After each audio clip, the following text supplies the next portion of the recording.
So we're out here, it's December 13th. It's about 26 degrees, definitely a lot colder with the wind. We're making some quite interesting observations out here. This is variety Bielobreski, one of the varieties that we'll be looking at for winter redding, and you can see a lot of fiber separation happening. It's just like, it's almost like processed fiber out here in this plot, which is a really interesting sight. Another thing that I find really compelling is about half the stalks in this field have turned white or gray, and the other half are still retaining the brown color.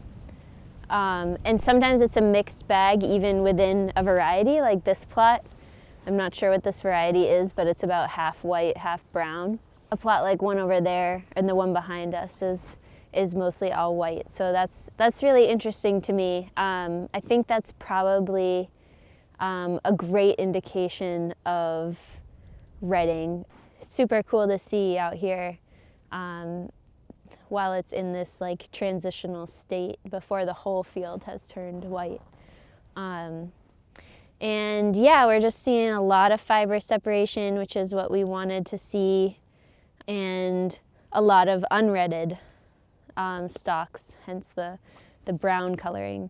So I would say overall it's not quite ready to be harvested, but there's ample indication that things are happening out here in the cold temperatures. This is a really good shot of the redding process in action. This fiber just peeling off.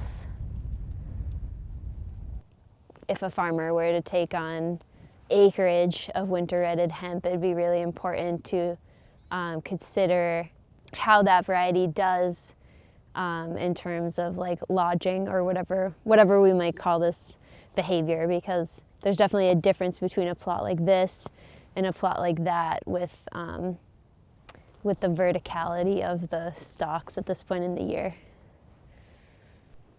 This is a good visual of the plants turning white versus the plants that are retaining their brown color for a longer duration of time.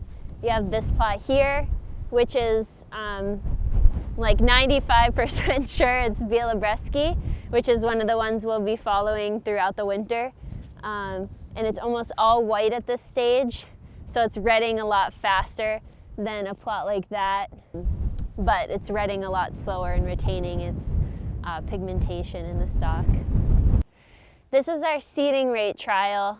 There's 6 different seeding rates represented in this whole big field, and all of them are variety Futura 83, which comes from France.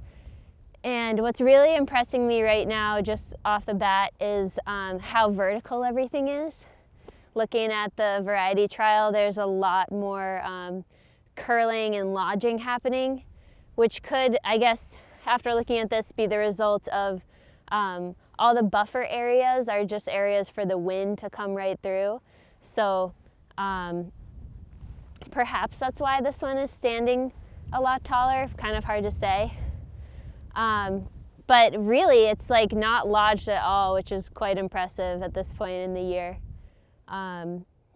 So I would say that's a very well suited variety for winter redding in Vermont by the looks of it, because it would be a lot easier to harvest something like this than plants all curled up and like horizontal. So that's great. Yeah, this was planted on August 26th, and it did go to flower pretty quickly at this height, just because of the photo period. There's definitely some redding happening out here. It just looks very different because these plants were so much younger at this point in their life. Because this is also Futura 83, so this is the same variety we just looked at in the seeding rate trial, but the stems are just a lot more immature. That's unique. it's retting, like it's the bast fiber separating from the hurd, but on a completely brown stalk. And it feels very thin and not as strong.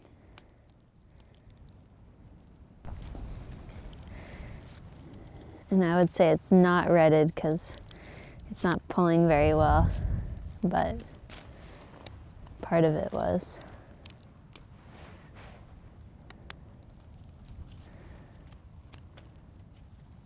Yeah, this fiber, I feel like whatever happens, it will have a way different quality than the older stuff, the stuff that was planted in May.